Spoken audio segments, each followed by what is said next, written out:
Mateo 3:11.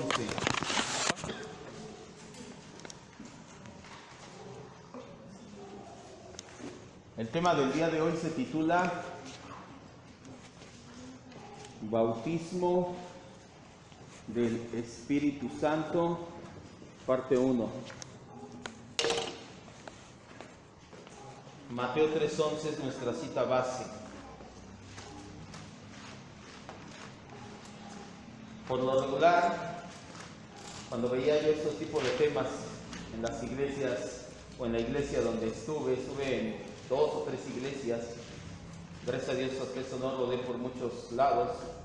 Cuando veíamos este tipo de temas ya sabíamos que al final íbamos a salir todos zarandeados, todos emocionados, movidos, tirados al suelo, porque hablábamos del bautizo del Espíritu Santo o hablaban del bautizo del Espíritu Santo y te hacían pasar enfrente y empezar a mover tu boca para que hablaras lenguas y muchas malas praxis y malas interpretaciones. Gracias a Dios, el día de hoy, la próxima semana, tal vez 2 clases más, vamos a ver verdaderamente qué es el bautizo o el bautismo del Espíritu Santo. Mateo 3:11. Dice la Escritura: yo a la verdad los bautizo en agua para arrepentimiento, pero el que viene tras mí, cuyo calzado yo no soy digno de llevar, es más poderoso que yo. Juan el Bautista hablando de Jesús, y Juan el Bautista dice: yo los bauticé en agua, pero Jesús los bautizará en Espíritu Santo y fuego. Vamos a orar y vamos a decirle: gracias Dios por tu Espíritu Santo, porque tu Espíritu Santo se mueve en nosotros de una manera maravillosa. No nos tira al suelo, no borra nuestras mentes, sino todo lo contrario, alimenta nuestra mente, nuestro corazón, nuestro espíritu es renovado. Nuestra forma de caminar, de actuar, de pensar, de sentir es renovada, reformada, transformada por completo. Esto sería imposible sin su Espíritu Santo maravilloso, Dios. Y le damos gracias porque hoy lo tenemos aquí presente y queremos honrarlo, Señor, haciendo lo que su palabra dice y conociéndolo conforme a su palabra para ser más como Cristo. Todo esto se lo pedimos y se lo agradecemos en el nombre poderoso de Jesús. Amén, Dios. En el tema anterior vimos lo que la Escritura llama el sello del Espíritu Santo. Le voy a recordar un poquito del tema anterior. Estamos estudiando neumatología, estudio del Espíritu Santo. El Espíritu Santo es una persona y hemos entendido tipos, ilustraciones, imágenes del Espíritu Santo. Nos adentramos en una de ellas que habla del sello del Espíritu Santo, el cual es un hecho corroborado en la Escritura en más de una ocasión. La Biblia dice: sellados con el Espíritu de la promesa, el Espíritu que es el sello y las arras, sellados hasta el día de la redención. Entendimos que todos los creyentes, y solamente los creyentes, somos los que hemos sido sellados. ¿Alguna persona que no ha nacido de nuevo ha sido sellada? No. Es la misma situación que cuando decimos: es que todos somos hijos de Dios, amémonos en el mundo porque todos somos hijos de Dios. Mentira. Hijos de Dios somos los que Dios en su gracia nos ha hecho nacer de nuevo. Pero si una persona no conoce el Evangelio por el solo hecho de que Dios te formó, porque eso sí podemos decir, todos somos creación de Dios, pero no todos son sus hijos. Todos aquellos que sí somos hijos de Dios, que creemos en el Evangelio, eso sí podemos decir que somos sellados. ¿Puede alguien que ya nació de nuevo no ser sellado? No, ya lo entendimos también, porque el sello es la garantía de que vamos a permanecer con Cristo hasta el final de nuestros días. Y si yo nací de nuevo hoy y el Señor dice: voy a tardar 3 meses en sellar a Olaf, en esos 3 meses yo podría perder. No, yo no podría, yo me perdería. No me vea feo, usted también. Ay, pastor, usted también se perdería. Es más, si Dios nos diera 3 horas de que nacemos de nuevo a que nos sella, nos perderíamos. Por eso es que en el momento que nacemos de nuevo, nos sella el Señor a todos y cada uno de los creyentes. ¿Cuándo nos selló? En el día que nos regeneró o nos convertimos. Eso lo vimos en soteriología, 2 lados de la misma moneda. En este glorioso acto, como en todos los que se involucra Dios con el ser humano, se incluyeron las 3 personas de la Trinidad. El Padre nos selló, el Hijo es la imagen del sello, el Espíritu Santo es el sello mismo. La duración del sello es la primera implicación que se desprende de este tema. Todo lo anterior lo vimos rápidamente y terminamos con dos implicaciones. La primera es la duración del sello. ¿Hasta cuándo nos va a durar el sello del Espíritu Santo? ¿Toda la eternidad? No, no es cierto. ¿Hasta cuándo? Hasta el día de la redención, hasta que tú seas glorificado por Cristo. Entonces, no, ahí sí, para que vean, no es toda la eternidad. El sello, por así decirlo, sería en esta parte, de este lado de la eternidad, se desvanece y ya glorificados, obviamente ya no hay nada que nos pueda ahora sí quitar del lado de nuestro Dios o quitarnos nuestra glorificación. ¿Esto qué significa? Que el Espíritu Santo garantiza y da seguridad y certeza a nuestra salvación. Quiero que me vea y entienda esto que le dije la semana pasada. El hecho de que usted sea sellado le da garantía, le da seguridad y le da certeza de que usted es salvo. ¿Cuántos dicen amén? Que siempre es salvo. Ahora, pero nosotros no somos de los que creemos que dicen que todos los que se dicen cristianos son salvos, siempre salvo. Nosotros creemos en la seguridad de los santos. Y esta es la segunda implicación del sello del Espíritu Santo. Lo vimos, una aplicación muy certera es pureza. ¿Pero pureza de qué? De labios. ¿Sí se acuerda que lo vimos la semana pasada? El hecho de que nosotros creamos en la seguridad de la salvación no significa que creemos que alguien llega a la iglesia y dice: yo quiero ser salvo, gracias, ya la hice, me voy y vivo como quiero, al cabo ya soy salvo. No, nosotros conforme a la Escritura sabemos que aquel que es salvo va a reflejarlo por su manera de ser, por su santidad que el Señor le da. Y por eso es el sello. El sello nos garantiza nuestra salvación, pero el sello también nos habla de pureza, sobre todo pureza de labios. Ese es el contexto en Efesios 4:30, no vaya, ya lo vimos. Aunque incluye obviamente todo tipo de pecados, en Efesios 4:30 Pablo dice: y no contristes al Espíritu Santo con el cual fuiste sellado para el día de tu redención. Obviamente se refiere a cualquier tipo de pecados.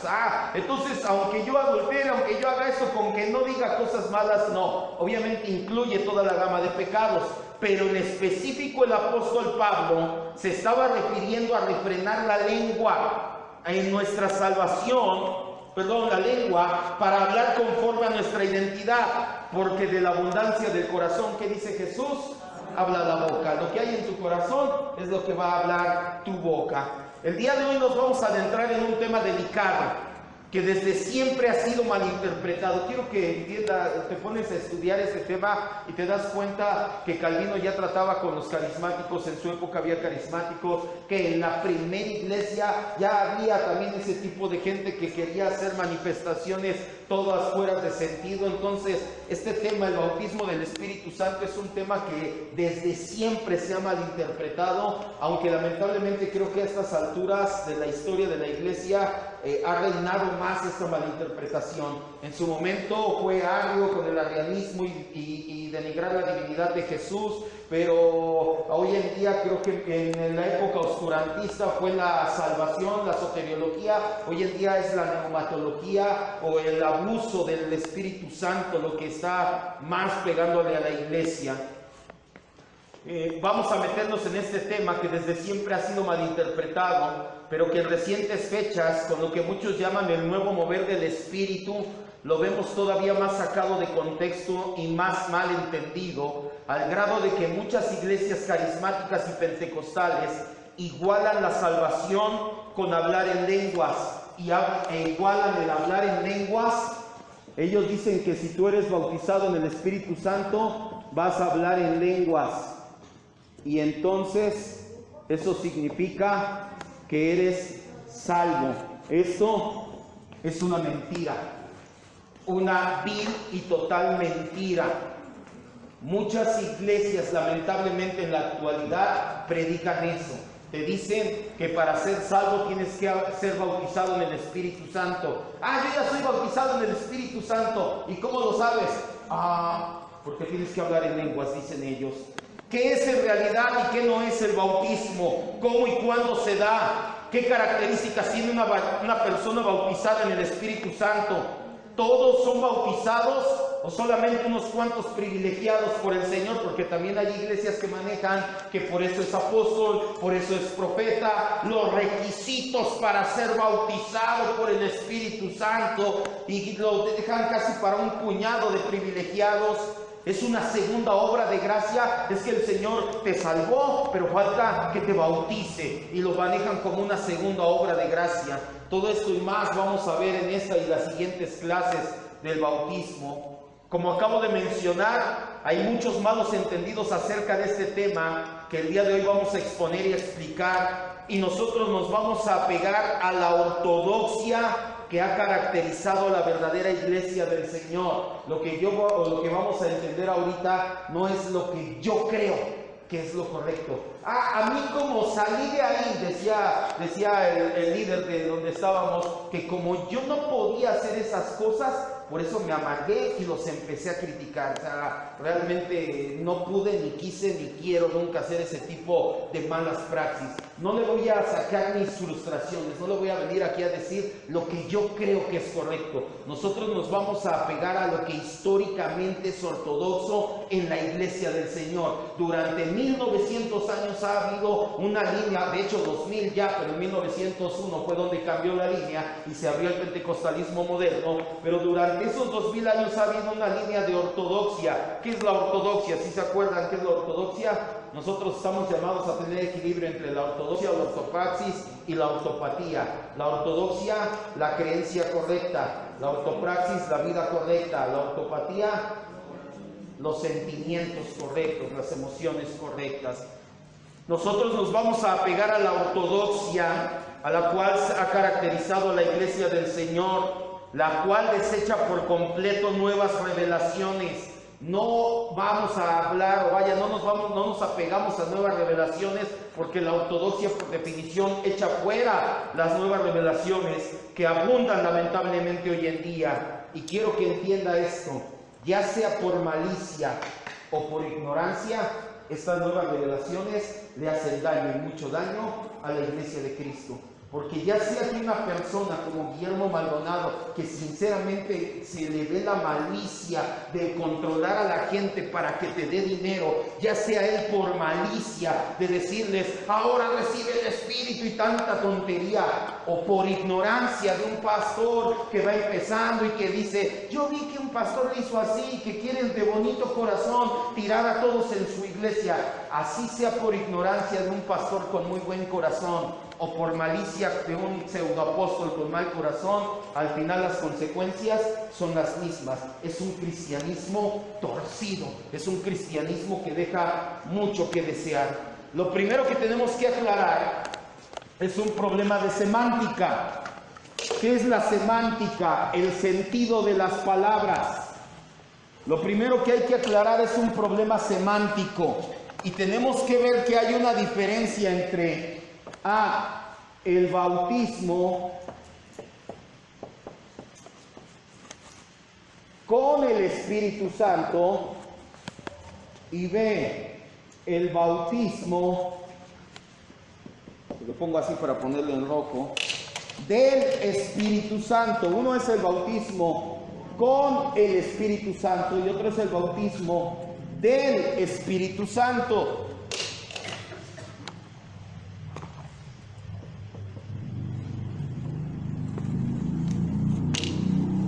Y este es un problema de semántica básica, pero que si no aclaramos vamos a tener problemas. El primero, el bautismo con el Espíritu Santo, tuvo lugar en el día de Pentecostés. Fue Cristo quien los bautizó. ¿Cuándo se da este? En Pentecostés. ¿Quién los bautiza? Cristo. Cumpliendo en ese día su promesa y la profecía de Juan el Bautista, Juan 14:16. ¿Cuál profecía de Juan el Bautista? La que acabamos de leer en Mateo 3:11. ¿Saben qué? Yo bautizo con agua, pero después de mí viene uno que los va a bautizar con el Espíritu Santo y fuego. Esa es una profecía dictada por Juan el Bautista. Pero Jesús también les hizo una promesa. Juan 14:16.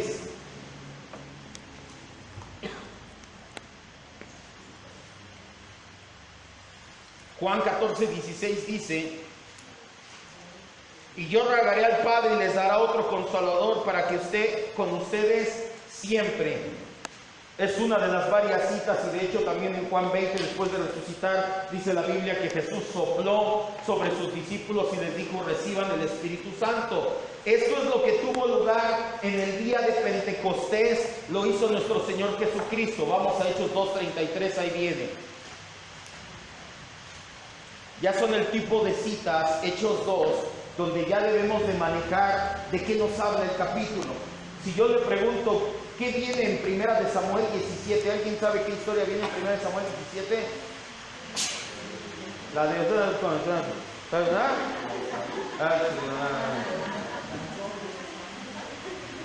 ¿No sabe qué viene en Primera de Samuel 17?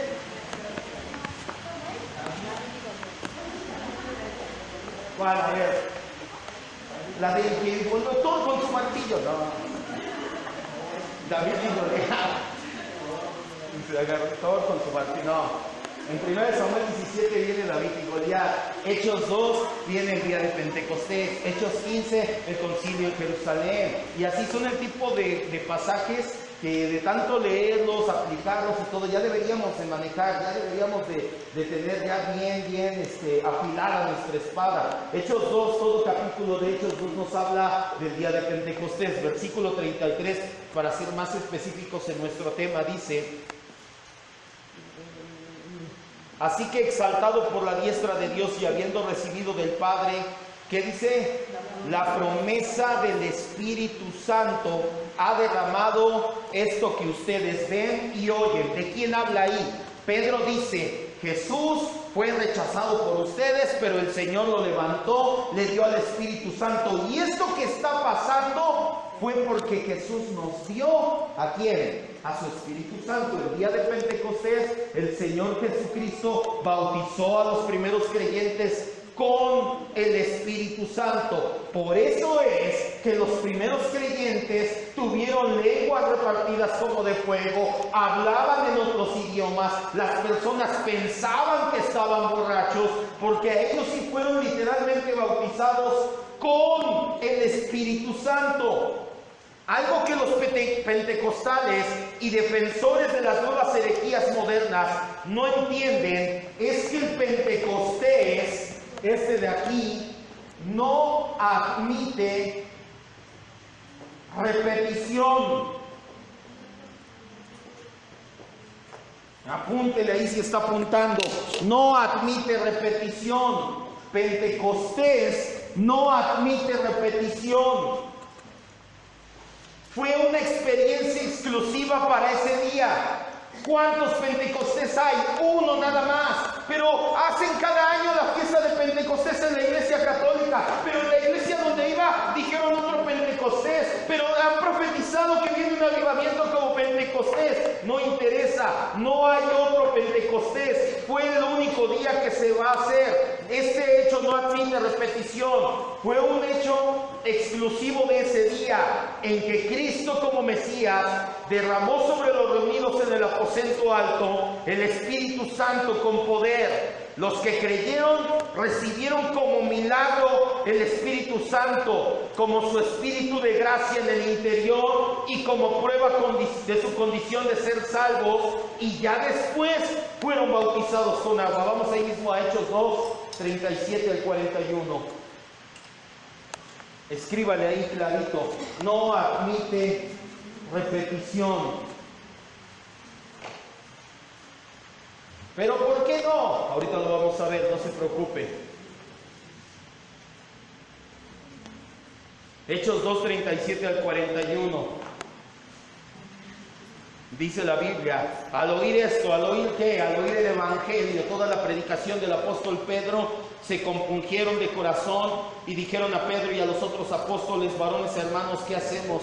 Pedro les dijo: arrepiéntanse, que aquí equivale a creer, porque eran judíos rebeldes a la palabra del Mesías. Les dijo: arrepiéntanse, vaya de su incredulidad. y bautícese cada uno de ustedes en el nombre de Jesucristo para perdón de pecados y reciban el regalo del Espíritu Santo, porque para ustedes es la promesa y para sus hijos y para todos los que están lejos, para cuantos el Señor nuestro Dios llamare. Y con muchas otras palabras testificaba y les exhortaba diciendo: sean salvos de esta perversa generación. Así que los que recibieron su palabra, los que recibieron el Evangelio, fueron bautizados y se añadieron aquel día, ¿cuántos? Como 3,000 personas. El segundo hecho, el bautismo del Espíritu Santo. Este sí es para todos los creyentes.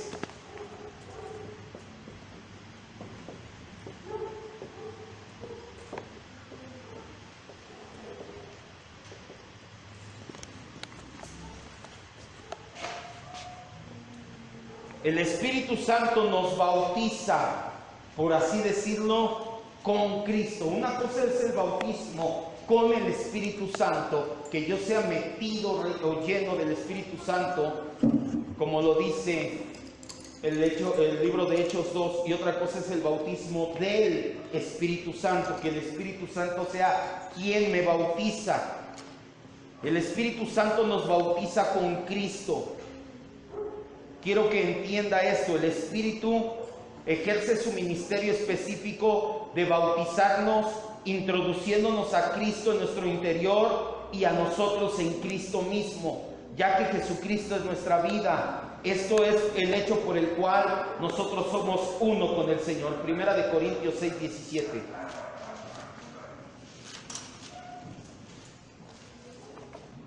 ¿Se acuerda que hace tiempo en el discipulado Cristo en vosotros vimos esta gráfica, algo así parecido? Este es el cuerpo, alma, nuestro espíritu. Nosotros somos uno con Cristo, dice 1 Corintios 6:17. Porque el que se une con el Señor, ¿un qué? Un espíritu es con Él. Nosotros somos uno con Cristo, ¿dónde? Aquí, en nivel espiritual. ¿Cómo se logró eso? Pues porque el Espíritu Santo nos bautizó, nos sumergió en Cristo y a Cristo lo sumergió en nosotros. Eso es el bautismo del Espíritu Santo. Y nos quitamos de tantas y tantas tonterías antibíblicas.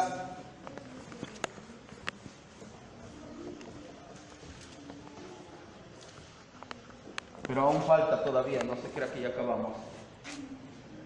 ¿Qué pasa? En la actualidad lo que está pasando es que muchas iglesias tienen un lema, un grito de guerra, que dicen que viene un gran avivamiento. Lo que en realidad se está dando en estas iglesias son espectáculos, manipulaciones, emociones y hasta fraudes, con lo que ellos llaman el mover del espíritu. Y lamentablemente promueven la experiencia por encima de la autoridad de la Biblia. Quiero que me vea y entienda esto es muy importante. De aquí surgen nuestras siguientes clases. Muchas iglesias hoy en día, tú le dices, pero la Biblia dice, y ellos te dicen, pero yo sentí.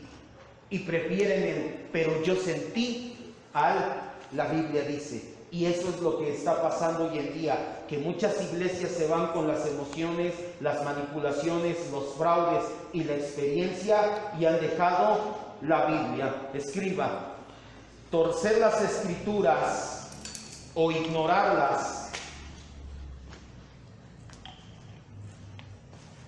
Torcer las escrituras o ignorarlas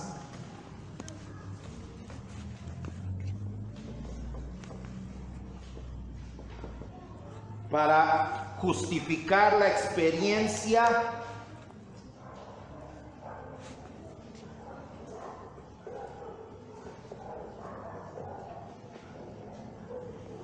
es tratar con desprecio y falta de respeto a Dios mismo.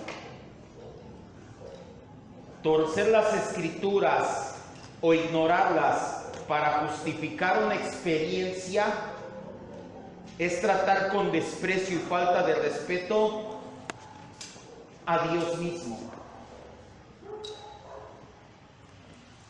El Señor nos deja su escritura.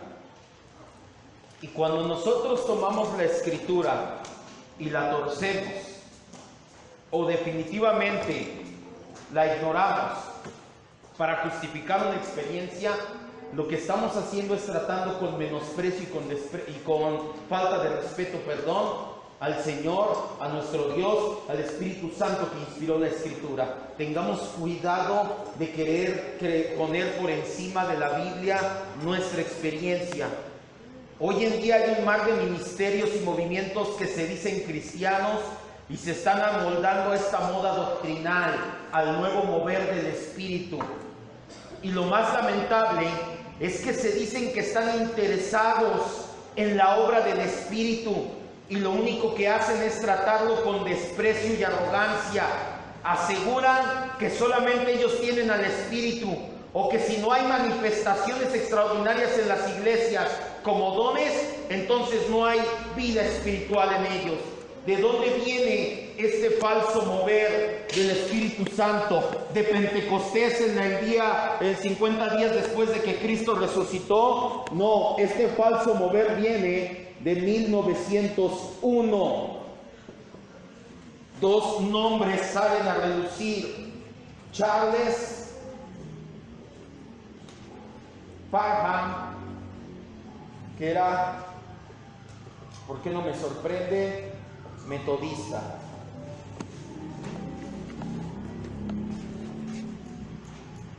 En 1901, en Kansas, Estados Unidos, un grupo de cristianos sinceros, guiados por un ministro metodista llamado Charles Parham, estaban deseosos de experimentar el Espíritu Santo de primera mano.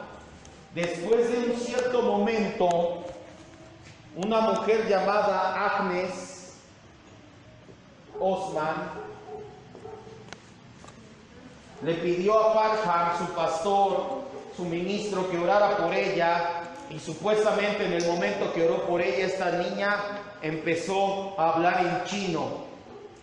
La experiencia obviamente empezó a regarse rápidamente tanto por el ministro como por los jóvenes, y de inmediato comenzaron a celebrar cultos de avivamiento en los que supuestamente la gente hablaba hasta 20 idiomas diferentes: ruso, japonés, sueco, búlgaro, francés, noruego, bohemio. Fue así como hace si fue en 1901, hace 117 años, inició el movimiento pentecostal moderno. Ellos promovieron el hablar en lenguas como señal de bautizo del Espíritu Santo. Por eso les estoy hablando de esto. ¿Dónde salió esto? En 1901, en Estados Unidos, en Kansas. En 1901 fue que empezaron con la falsa doctrina de que si tú eres bautizado por el Espíritu Santo, tienes que hablar en lenguas, lo cual no tiene fundamento escritural. Solamente 6 años después, en 1907, se dio el muy llamado avivamiento de la calle Azusa, en Los Ángeles, California. 6 años después, en Los Ángeles, un seguidor de Parham llamado William J. Seymour promovió lo que hoy conocemos como el avivamiento de la calle Azusa. ¿Ha ido alguna vez a un culto pentecostal? Yo sí estuve en muchos. ¿Sabe quién fue el primero en hacer eso? En 1907, en la calle Azusa.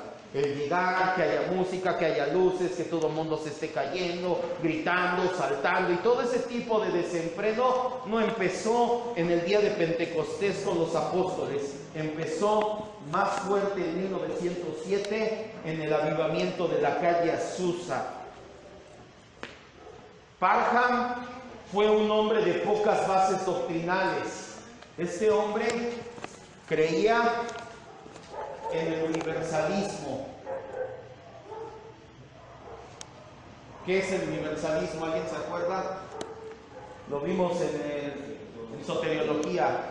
¿Qué es? Todos van a ser salvos. Dios es tan bueno que no importa que haya sido budista, es más, no importa que haya sido asesino, lo que sea, al final de todos los días Dios va a decir, bueno, hijos, son mi creación, ¿cómo los voy a mandar al infierno? Charles Parham no creía, no creía en la depravación total.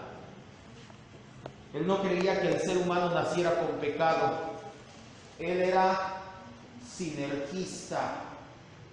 Decía que era obras más gracia.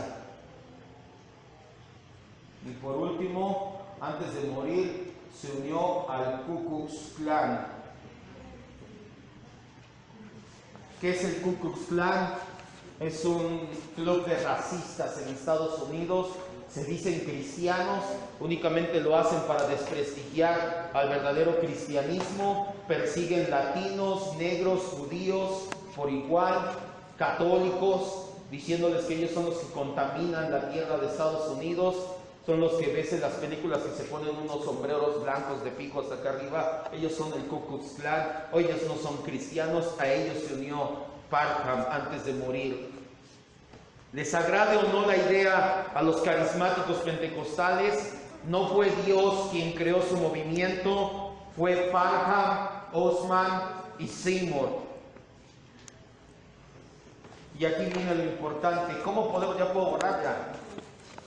¿Cómo podemos saber que no fue otro Pentecostés como dicen? O mejor aún, ¿cómo podemos saber que no habrá otro Pentecostés? ¿Por qué no va a haber otro Pentecostés? ¿Porque lo dice el pastor Olaf? Pues por eso, para que nos haga más. ¿Cómo saber que no puede haber otro Pentecostés? Que no fue ni habrá otro Pentecostés. Sencillo. Número 1. No hacemos doctrina de libros históricos. Hay cuatro puntos por los cuales no fue ni puede haber otro Pentecostés. Para aquellos que tenemos trato, yo tengo todavía muchos familiares pentecostales, muchos. De hecho, todavía me aconsejaban últimamente, ¿verdad? No, hijo, tú celebra cultos de primicia en tu iglesia, vas a ver que te va a ir re bien. No, hijo, el Espíritu está contigo, tú ora por ellos y vas a ver que... Ay, sí, de verdad que sí, luego es difícil, es triste, es difícil esta situación.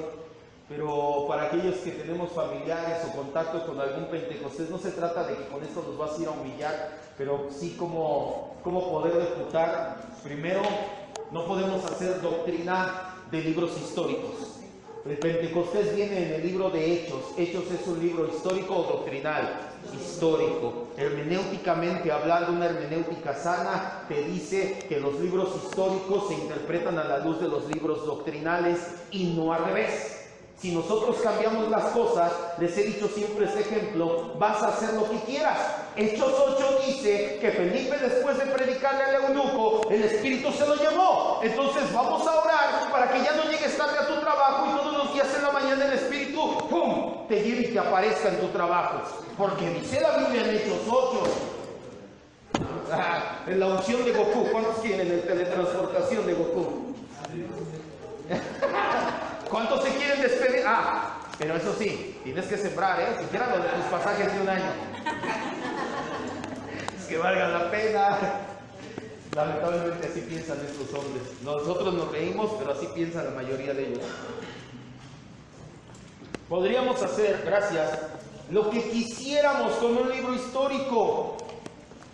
No, la hermenéutica nos dice que así no es. Segundo, hay que hacer la diferencia. No es lo mismo Ordus Salutis que Historu salutis.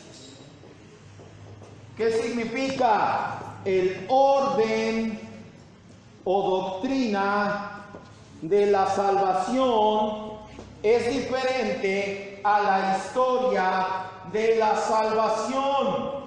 La historia de la salvación que encontramos en Hechos 2 son hechos, la mayoría de ellos, irrepetibles para la vida cristiana. El orden o la doctrina de la salvación son hechos básicos y necesarios, muy necesarios para los cristianos. Tercero, surgió o provoca una mala soteriología. ¿Por qué una mala soteriología? Porque ellos dicen, no lenguas es igual a no salvo. Ya estudiamos 33 clases de soteriología, en cuál de ellas vimos basados en la Biblia que el que no habla en lenguas no se va al cielo. El que no brinca no se va para el cielo, eso sí lo sabemos. Pero ¿cuándo dijimos que el que no habla en lenguas no va para el cielo? Ninguna vez. Una mala soteriología. Entonces está hasta torciendo una doctrina fundamental del cristianismo, porque la soteriología, ahí sí nosotros no cedemos ni un milímetro. Yo puedo ceder a lo mejor en escatología. Es que el milenio, el Señor, bueno, ok, si quieres creer en el milenio y cosas así, ¿no? Pero soteriología, ni un centímetro, ni un milímetro. Y por último, la Biblia dice que antes de que Cristo regrese, del retorno de Cristo, va a haber, empieza con A, pero no es avivamiento, apostasía. No avivamiento, ni mucho menos avivamiento del tipo Pentecostés. La Biblia dice que antes de que Cristo regrese habrá apostasía, no avivamiento, ningún tipo de avivamiento, y eso incluye otro Pentecostés. Segundo Tesalonicenses 2, del 1 al 4.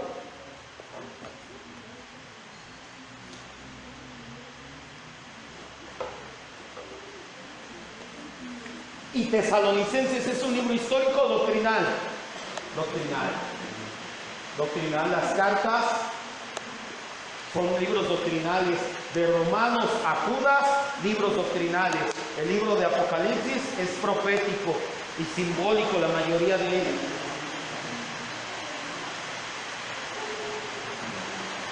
Segunda Tesalonicenses 2, del 1 al 4 dice: pero con respecto a la venida de nuestro Señor Jesucristo, más claro no puede ser. Pablo está hablando cuando Cristo regrese, no es una figura, está siendo bien claro Pablo. Y nuestra reunión con Él, les rogamos, hermanos, que no se dejen mover fácilmente de su modo de pensar. No se conturben, ni por espíritu, ni por palabra, ni por carta como si fuera nuestra, en el sentido de que el día del Señor está cerca. Nadie los engañe de ninguna manera, porque no vendrá sin que antes un avivamiento cubra la tierra con la gloria y el poder y la unción y el fuego de Dios. ¿No? ¿No dice así? Pues la Biblia de los carismáticos pentecostales parece que así dice. Dice que no vendrá sin que antes haya ¿qué? Apostasía. Porque no vendrá sin que antes haya apostasía y se manifieste el hombre de pecado, el hijo de perdición. Aquí está hablando de un prototipo de hombre, no del anticristo, el cual se opone y se levanta contra todo lo que se llama Dios o es objeto de culto, tanto que se siente en el templo de Dios como Dios, haciéndose pasar por Dios. Además, si vamos bien hasta aquí, entonces, ¿cómo sabemos que no fue otro Pentecostés lo de Charles Parham? Primera, porque él hizo doctrina de un libro histórico. Segunda, no supo separar Ordo Salutis del Sodo Salutis. Tercera, él hizo una mala soteriología. Cuarto, antes de Cristo va a venir, de que Cristo regrese va a haber apostasía. Y en el caso de Parham, cuando entrevistaron a los presentes en su supuesto avivamiento, para dejar registro, cada persona daba una versión diferente de los hechos. Tú le preguntabas, hermano, ¿cómo estuvo ese día? No, glorioso, yo vi todo blanco. ¿Cómo estuvo? No, estuvo azul. ¿Cómo estuvo? Estuvo verde. No, ni siquiera hubo colores, eran sabores. O sea, todo el mundo decía su propia versión. Y eso no cuadra. Te das cuenta y dices, no cuadra. Aquí nada más nos trajeron mentiras. Además, sufrieron una vergüenza, pues oraron por misioneros, esto ya se los había dicho, y les dijeron, tú ya no tienes que aprender idioma, te vamos a mandar a China, a muchos lugares, oraban por ellos y los mandaban y decían, tú vas a llegar hablando tu idioma, y se regresaban al mes, porque decían, no le entiendo nada a los que están allá. Obvio. Debemos entender algo, escriba, ya vamos a terminar. Una verdadera obra del Espíritu Santo, una verdadera obra del Espíritu Santo, solo puede medirse a base de criterios bíblicos.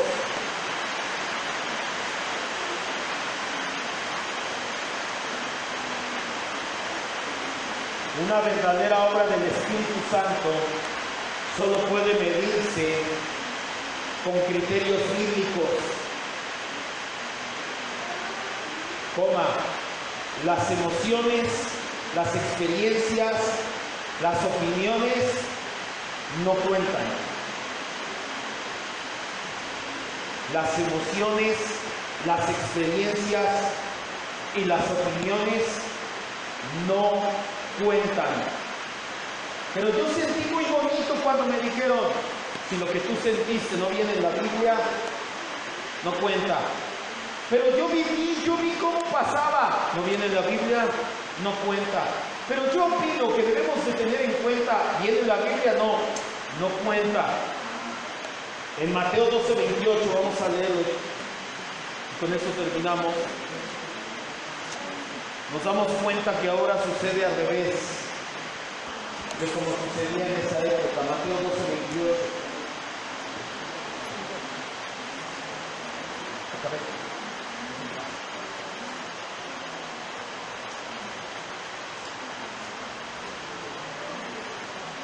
Mateo 12:28. Dice la Escritura: pero si yo por el Espíritu de Dios, hablando Jesús, echo fuera a los demonios, ciertamente ha llegado a ustedes el reino de Dios. Cierren sus ojos, vamos a terminar ya. Jesús hacía las obras por medio del Espíritu Santo, y las obras que el Espíritu Santo hacía se las achacaban al diablo. ¿Sabes por qué Jesús echa fuera demonios? Porque Belcebú, príncipe de los demonios, echa fuera sus demonios. Como él es demonio, echa fuera demonios. Jesús es bien claro y les decía, yo hago todo por el Espíritu, y lo que el Espíritu hacía, se lo achacaban a los demonios. Hoy en día es al revés. Lo que el diablo hace en muchas iglesias, se lo quieren achacar al Espíritu Santo. El diablo hace que la gente se tire, vomite, vea supuestos milagros, vea supuestas sanidades, tantos fraudes que hacen en las iglesias. Los está haciendo el diablo, literalmente y verdaderamente. Pero ahora se lo achacan al Espíritu y dicen, no critiques, porque fue el Espíritu Santo. Muchas obras que el Espíritu Santo no ha inspirado, como el mal llamado actualmente bautismo del Espíritu Santo, donde dicen que tienes que ser bautizado y hablar en lenguas, si no eres salvo. Simple y sencillamente el Espíritu Santo no las inspiró, porque no vienen en la Biblia y no son de Él. Nosotros somos sola Escritura y toda Escritura. Si no viene en la Biblia claramente delineado, no vamos a creer en ello. Si vamos a medir alguna manifestación del Espíritu, va a ser con bases bíblicas. Pero pastor, aquí muchas personas sienten bonito, pero pastor, allá han pasado muchos milagros. Lutero decía, una doctrina así haga llover milagros todos los días, si no es bíblica, deséchala. No importa cuántas experiencias, emociones, supuestos milagros o situaciones se den, si no es bíblico, lo vamos a seguir atacando, desechando y exhibiendo públicamente. Porque mucha gente, como le dije al principio, ya sea por gente malintencionada o ignorante, pero están siendo arrastradas al infierno por este tipo de situaciones. No sabe cuántas personas me tocó ver desesperadas, que no hablaban en lenguas y que definitivamente dejaban de ir a la iglesia porque decían, ¿para qué si no soy salvo? Y ese solamente es un pequeño ejemplo de muchos que hay por estas malas praxis. O gente que se preocupa más por caerse al suelo que por reflejar a Cristo. Gente que se preocupa más por hablar sandeces con la boca que por verdaderamente reflejar y preocuparse con temor y temblor por su salvación. La siguiente semana, por medio de la Escritura, vamos a seguir diferenciando y estudiando ahora sí lo que sí es el bautismo del Espíritu Santo. Ya entendimos que hay una gran diferencia entre el bautismo con el Espíritu Santo y el bautismo del Espíritu Santo. Pero era conveniente aclarar antes todos estos malos entendidos. Lo que se da hoy en día en las iglesias, en la mayoría de las iglesias, no es bautismo del Espíritu Santo. Son manipulaciones, son fraudes la gran mayoría. Así la gente sienta bonito y se emocione. Si no es bíblico, lo desechamos. ¿Cómo podemos saber que no hay otro avivamiento, que no fue otro Pentecostés? Ya lo vimos aquí, 4 puntos al menos. No hacemos doctrinas de libros históricos. Hay una gran diferencia entre el orden de la salvación y la historia de la salvación. No vamos a conocer una doctrina fundamental como la soteriología. Y sobre todo, entendámoslo bien, antes de que Cristo regrese va a haber apostasía, no avivamiento, mucho menos un avivamiento al grado de lo que se vio el día de Pentecostés. Así con nuestros ojos cerrados agradezcamos a Dios porque este tipo de enseñanzas nos permiten discernir la verdad de la casi verdad. La verdad de la mentira prácticamente cualquiera lo hace, pero la verdad de la casi verdad, y sobre todo hoy en día que la casi verdad es apoyada por la mayoría, pero no importa que una mentira sea apoyada por la mayoría de la gente, no deja de ser una mentira. Así una verdad, así prácticamente nadie la apoye, no deja de ser una verdad. Señor y Dios, te damos gracias porque una vez más nos permites entender acerca de nuestra salvación, acerca del Espíritu Santo, de su persona, de su obra, y nos damos cuenta que la mayoría de las cosas que se hacen hoy en día no vinieron de tu precioso Espíritu Santo, no vinieron de usted, Señor, vienen de gente ignorante o malintencionada. Y gracias porque nos sacaste de ahí. Algunos ya ni siquiera los dejaste caer ahí, Señor. A los que nos sacaste de ahí, gracias.